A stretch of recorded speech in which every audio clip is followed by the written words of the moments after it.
Power breakfast में मैं हूं पूजा त्रिपाठी और अगले आधे घंटे में हम आपको बताएंगे सुबह सुबह की पहली रणनीति। इस वक्त संकेत किस तरह से मिल रहे हैं ग्लोबल मार्केट से और नतीजे और स्टॉक्स के दम पर आज कहां एक्शन देखने को मिल सकता है, ये भी हम आपको बताएंगे। लेकिन इस वक्त सेटअप की बात कर ले तो एशियाई बाजारों में कमजोर शुरुआत देखने को मिल रही है। निकाई करीब 250 अंक नीचे है इस वक्त। हैंगसेंग में 133 अंकों की गिरावट है और एसजीएक्स निफ्टी हरे निशान में ही है मामूली गिरावट के साथ। लेकिन एशियाई बाजार इस वक्त माफ कीजिएगा लाल निशान में ही कारोबार कर रहे हैं। सभी एशियाई बाजार में इस वक्त कमजोरी देखने को मिल रही है। वहीं यूएस फेड दरों में भी कोई बदलाव नहीं हुआ और कल हमने यूएस मार्केट में भी देखा तो वहां पर भी गिरावट हुई और यूरोप के बाजार भी कल लाल निशान में बंद हुए। तो संकेत कैसे मिल रहे हैं और कल जो बैठक हुई है उसको ये फैसले के मायने क्या हैं, ये भी समझ लेते हैं। ये बताने के लिए दीपांशु हमारे साथ जुड़ चुके हैं। Deepanshu, good morning. बताइए ग्लोबल मार्केट से संकेत जो मिल रहे हैं वो इस वक्त कैसे हैं और फेड दरों में, यूएस फेड दरों में कोई बदलाव नहीं हुआ है तो इसे कैसे समझना चाहिए? बिल्कुल पूजा, गुड मॉर्निंग।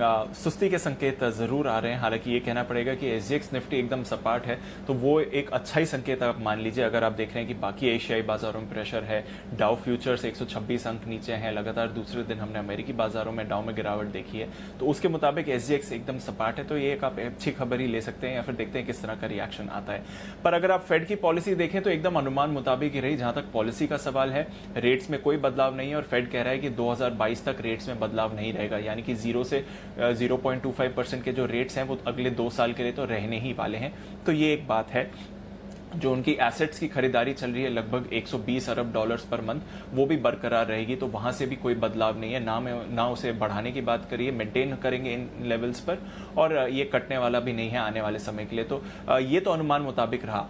फेड का जो आउटलुक है वो काफी इंटरेस्टिंग है। वो कह रहे हैं कि इस साल 2020 में इकोनॉमी 6.5% सिकुड़ेगी, अगले साल 2021 में एक उछाल आएगा और 3.5% की ग्रोथ, 5% की ग्रोथ आ सकती है और फिर 2022 में 3.5% की ग्रोथ रह सकती है। तो इस साल जो 6.5% का कॉन्ट्रैक्शन है वो एक इंपॉर्टेंट आउटलुक है और फिर उतना ही तेज उछाल आने वाला है, अगले साल 5% जंप होगा। तो ये जो आउटलुक है वो इंपॉर्टेंट है। वो कह रहे हैं कि इकोनॉमी को सुधारने के लिए, संभालने के लिए जितने भी कदम उठाने चाहिए फेड उठाने को तैयार है।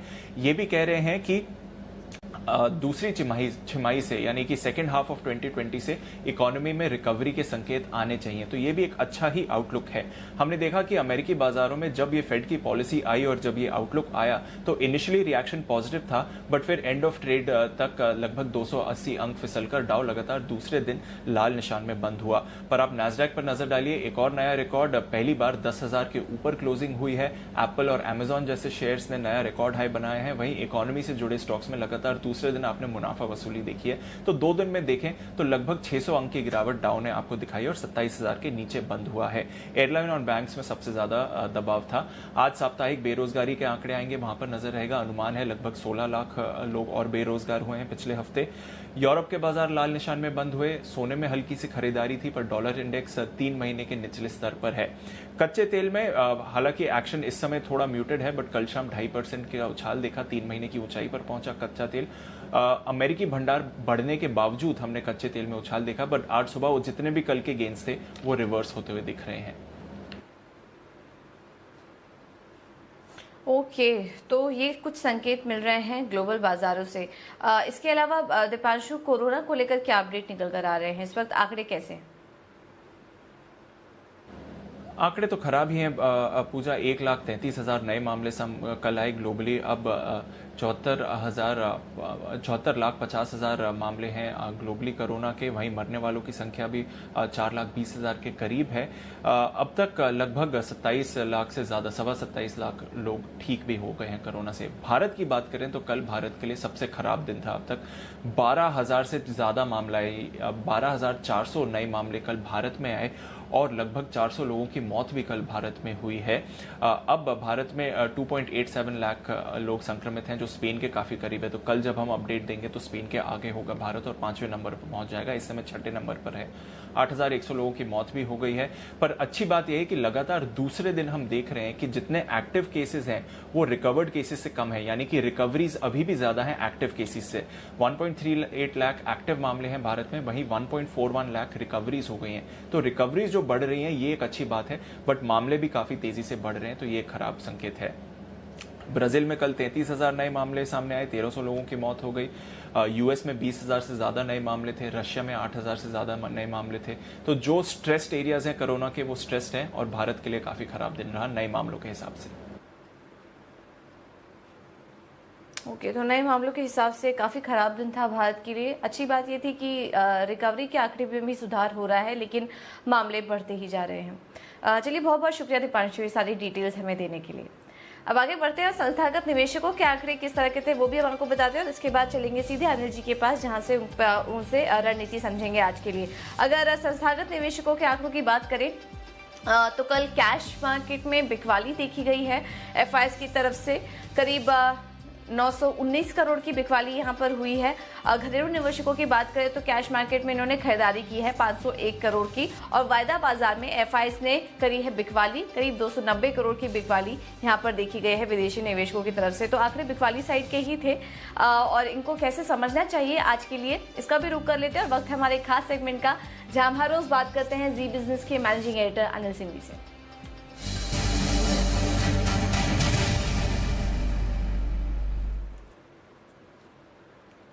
आई सर, गुड मॉर्निंग। सबसे पहले तो यूएस फेड का जो फैसला आया है उस पर आपकी राय जानना चाहेंगे, और घरेलू बाजारों पर फिर किस तरह का असर संभव है और आज के लिए अहम स्तर क्या होंगे? देखिए, अमेरिकी फेड का फैसला बिल्कुल उम्मीद के मुताबिक है। जिस तरह की उम्मीद की ब्याज दर में कोई बदलाव नहीं होगा, पूजा एग्जैक्टली वही होता हुआ दिखा है। ब्याज दरें लंबे समय तक के लिए वो 0 के आसपास रखेंगे, वो भी उन्होंने कहा है। इकोनॉमी के आउटलुक को लेकर उन्होंने सावधानी भरा बयान दिया है कि वेट एंड वॉच वाली सिचुएशन है।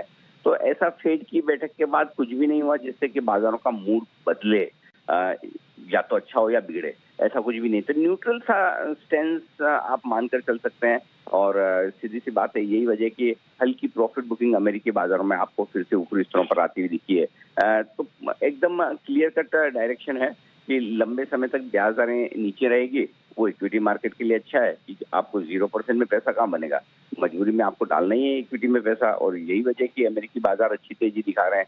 भाई, पैसा कहीं न कहीं तो आप डालेंगे ना अगर आपके पास है तो, और अगर 0% ब्याज दरों पर डालना है तो उससे अच्छा क्यों ना कि आप इक्विटी में एक चांस ले और वहां पर पैसा बन भी रहा है। तो पहली चीज तो ये हो गई, वो इक्विटी मार्केट के लिहाज से अच्छा है।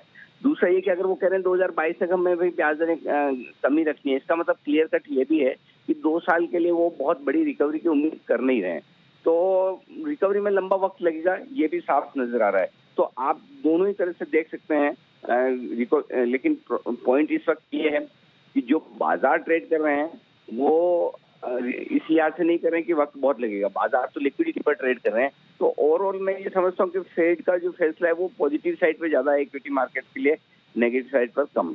ये तो हुई अमेरिकी फेड के फैसले की बात। जहाँ तक भारतीय बाजारों का सवाल है, कल आखिरी आधे पौन घंटे में बड़ी तेजी से बड़े ऐसी एग्रेसिव शॉर्ट कवरिंग हुई, जैसे कि एक्सपायरी कल थी आज नहीं। तो मुझे लगता है कि उसके बाद कोई बड़ी ऐसी पॉजिटिव खबर है नहीं, एक्सेप्ट आप S&P का मान लें कि उन्होंने रेटिंग डाउनग्रेड नहीं किया। तो S&P के रेटिंग डाउनग्रेड करने की वैसे भी किसी को आशंका थी नहीं। ज्यादा से ज्यादा रेटिंग डाउनग्रेड का खतरा है तो वो फिच की तरफ से ही है। मूडीज ने कर दिया, उससे फर्क पड़ता नहीं, और S&P ने नहीं किया, उससे भी बहुत फर्क नहीं पड़ता। तो मेरा ये समझना है कि कल आखिरी घंटे में जो एक तेज खरीदारी हुई थी, शॉर्ट कवरिंग हुई थी, वो हो चुकी है। तो अब आज एक्सपायरी के दिन आपको वोलेटाइल ट्रेड मिलेगा, और अगर आप शुरुआत होते हैं उसके बाद थोड़ा सा इंतजार कीजिए। अगर हल्का ऊपर आए तो वहां पर प्रॉफिट बुकिंग और बिकवाली होगी, और अगर खुलते अगर नीचे आ गए तो लोअर लेवल से थोड़ी रिकवरी की भी उम्मीद है। तो दोनों तरफ का ट्रेड मिलेगा। अब मैं आपको रेंज दे दूं, 9,950 10,050 निफ्टी के लिए आज मजबूत सपोर्ट जोन है। इनफैक्ट 10,000 10,050 ही अपने आप में बड़ा सपोर्ट बनता है। कमजोरी का संकेत 10,000 के नीचे ही आएगा। ऊपरी स्तरों पर 10,275 10,325 ये वो रेंज है जहां पर बाजार जाने की कोशिश कर सकता है। बैंक निफ्टी का जहां तक सवाल है, 20,650 20,850 दिन के लिए बड़ी सपोर्ट रेंज है, और ऊपरी स्तरों पर 21,600 21,800 की रेंज है जहां तक बाजार जाने की कोशिश कर सकता है। जी पूजा। ओके, तो ये थी बैंक निफ्टी और निफ्टी के लिए रेंज। बहुत बहुत शुक्रिया अनिल जी हमारे साथ जुड़ने के लिए और रणनीति सुझाने के लिए। तो वॉलेटाइल ट्रेड रहेगा आज के लिए, और प्रॉफिट बुकिंग ऊपरी स्तरों पर देखने को मिल सकती है, नीचे स्तर पर खरीदारी रहेगी। तो दोनों तरफ का ट्रेड आपको देखने को मिल सकता है, और रेंज भी आपको निफ्टी और बैंक निफ्टी के लिए बता दी गई है। चलिए अब आगे बढ़ते हैं और नतीजों और खबरों के दम पर आज कौन से स्टॉक्स एक्शन में रह सकते हैं ये भी हम आपको बताएंगे। और देवांशी हमारे साथ जुड़ चुकी हैं बताने के लिए। देवांशी गुड मॉर्निंग, बताइए। गुड मॉर्निंग पूजा। आज सबसे पहले आप देखिए जो नतीजे आते हुए दिखे थे पोस्ट मार्केट, उसमें एमजीएल इसके नतीजे इस तिमाही में काफी कमजोर आते हुए दिखे हैं। जो वॉल्यूम्स हैं वो करीब 9% से कम होते हुए दिखे हैं। इसके अलावा जो आय है वो करीब 1% तक बढ़ती हुई दिखी है 752 करोड़ पर। साथ ही इनका जो कामकाजी मुनाफा है उसमें 6% तक की गिरावट हमने इस तिमाही में देखी है। साथ ही अगर मार्जिन पर नजर करें तो 35% के सामने केवल 32.5% पर मार्जिन कंपनी ने क्लॉक इन किए। मुनाफा भी करीब 10.5% तक कम होता हुआ दिखा है।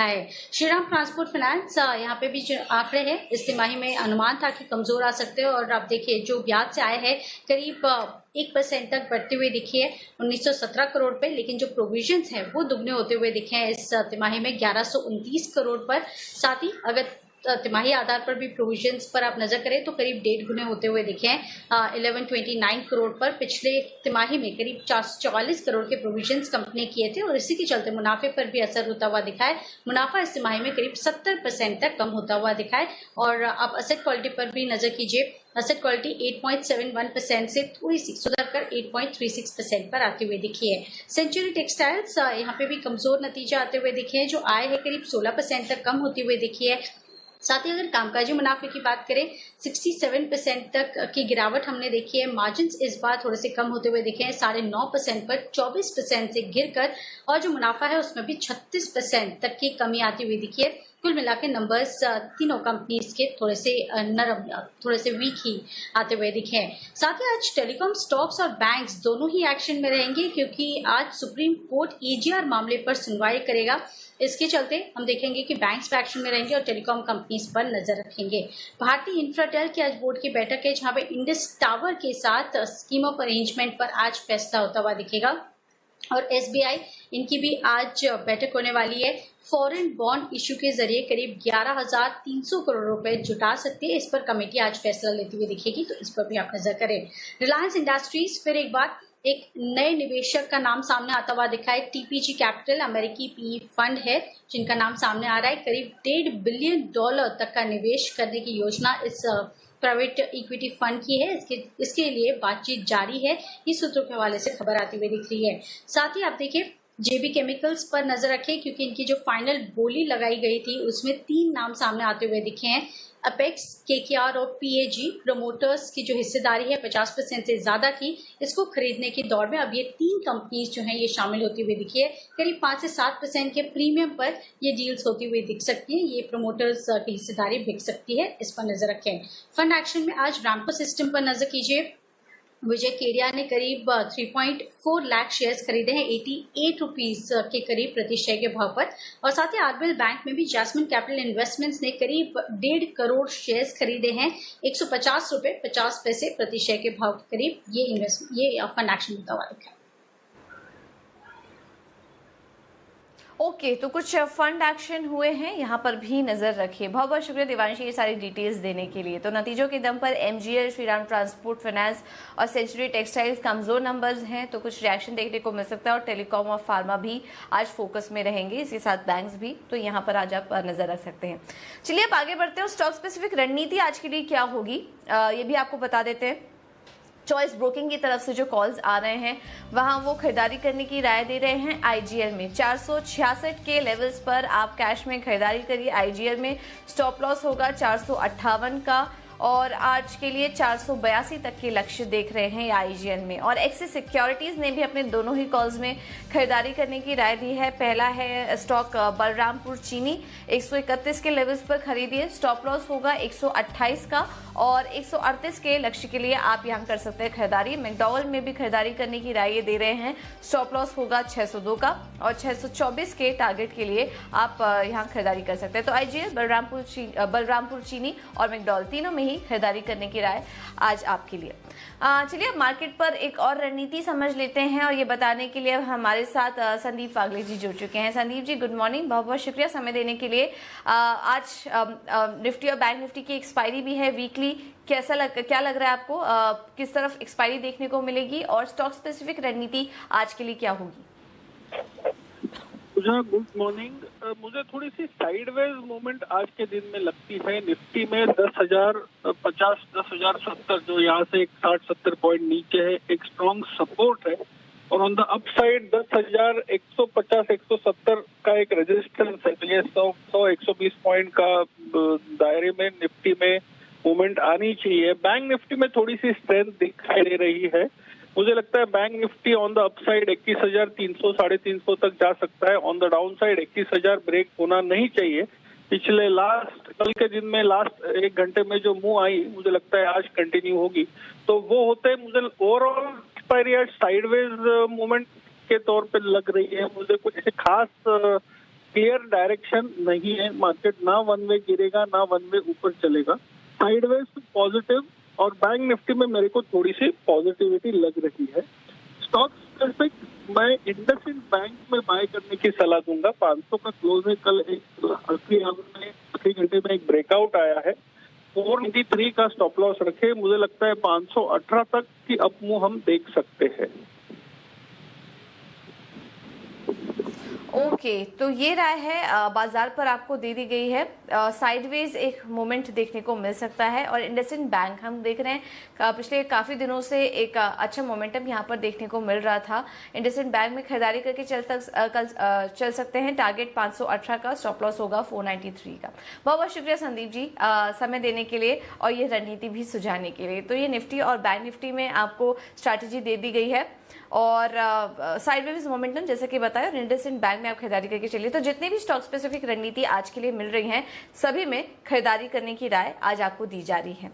चलिए, ये तो था इक्विटी मार्केट का पूरा एक्शन। लेकिन कमोडिटी बाजार में आज क्या करना चाहिए ये भी समझ लेते हैं। और हमारे साथ इस वक्त एंजल कमोडिटीज से अनुज गुप्ता जी जुड़ चुके हैं। अनुज जी, गुड मॉर्निंग। कैसा लग रहा है आपको कमोडिटी मार्केट और गोल्ड? कल हमने देखा, कल जो फैसला आया उसके बाद एक तेजी देखी गई, तो आज गोल्ड में क्या रणनीति होनी चाहिए? पूजा जी, गुड मॉर्निंग। जिस तरीके से गोल्ड के अंदर रिकवरी देखने को मिली है, इंटरेस्ट रेट में कोई ट्यूजन नहीं है, तो एक पॉजिटिव स्टेटमेंट देखने को मिला, जिसकी वजह से हमने गोल्ड में तेजी आते हुए देखी है। हमें लगता है कि गोल्ड में आगे जो ट्रेंड है वो कंटिन्यू रहेगा। तो गोल्ड के अंदर करीबन 46,500 के आसपास बाय करके चलें। स्टॉप लॉस 46,150 का रहेगा। टारगेट करीबन 47,100 तक हो सकता है। तो गोल्ड के अंदर और सिल्वर के अंदर पॉजिटिव ट्रेंड यहाँ देखने को मिल सकता है। ओके, तो गोल्ड में यहाँ पर पॉजिटिव ट्रेंड देखने को मिल सकता है। 47,100 के लेवल्स आज के लिए आपको दिए जा रहे हैं। इसके अलावा कच्चा तेल, यहाँ पे क्या करना चाहिए अनुज? बिकवाली करके चले जिस तरह का ट्रेंड दिख रहा है इस वक्त कच्चे तेल में? बिल्कुल, कल इन्वेंट्रीज काफी बढ़कर आई हैं, जिसका असर हमने क्रूड पर देखा है। हमें लगता है कि क्रूड के अंदर करीबन 3,000 के आसपास एमसीएक्स में बिकवाली करके चलें। स्टॉप लॉस करीबन 3,060 का रहेगा। टारगेट नीचे करीबन 2900 से लेकर 2880 तक देखने को मिल सकता है। तो क्रूड के अंदर हमें लगता है कि यहाँ पे थोड़ा ट्रेंड वीक रहेगा, तो बिकवाली का ट्रेड बनाया जा सकता है। ओके, और आखिर में अनुज, रुपी पर राय दीजिए। यहाँ पर किस तरह का ट्रेड देख रहे हैं आप? तो देखिए, जिस तरीके से डॉलर में वीकनेस देखने को मिली है, बॉन्ड यील्ड नीचे आई है यूएस की, तो और साथ में डॉलर इंडेक्स भी नीचे आता हुआ दिखाई दिया है। तो हमें लगता है कि रुपी यहाँ पर अप्रिशिएट हो सकता है, क्योंकि डॉलर इंडेक्स यहाँ पर वीक है। तो हमें लगता है कि रुपी के अंदर एक स्ट्रांगनेस आ सकती है। तो रुपी डॉलर को बिकवाली करके ट्रेड कर सकते हैं। नीचे 75.20 तक लेवल रुपी अप्रिशिएट हो सकता है। तो रुपी के अंदर हमें लगता है यूएसडी एनआर में बिकवाली का ट्रेड बनाया जा सकता है। ओके, तो ठीक है, ये राय आपको दे दी गई है। गोल्ड में खरीदारी करके चलिए, कच्चे तेल में बिकवाली, और रुपी में भी आज आपको बिकवाली करने की ही राय दी जा रही है। इसके अलावा अनुज, बेस मेटल्स में कोई व्यू बन रहा है आपका आज के लिए? देखिए, बेस मेटल काफी कल हमने एक एप्रिशिएट होते हुए देखे थे। हमें लगता है कि जो ट्रेंड है बेस मेटल का वो पॉजिटिव रहेगा। तो कॉपर के अंदर हमें लगता है पर्टिकुलर ट्रेड किया जा सकता है। करीबन 440 के आसपास का ट्रेड, 435 440 के आसपास बाय करके चलें। हमें लगता है कि ऊपर में करीबन 448 450 तक के लेवल कॉपर में देखे जा सकते हैं। तो बेस मेटल अभी आउट परफॉर्मेंस में है, ट्रेंड पॉजिटिव है। तो बेस मेटल के अंदर हमें लगता है कि बाय एंड डिप्स स्ट्रेटेजी अपना सकते हैं। तो यहाँ पर भी बाय का कॉल बनाया जा सकता है। ठीक, ओके, तो ठीक है, ये राय आपको दे दी गई है। बेस मेटल्स में भी रणनीति आपको बता दी गई है कि किस तरह इस वक्त देखने को मिल रही है, और गोल्ड में आज आप खरीदारी करके चल सकते हैं।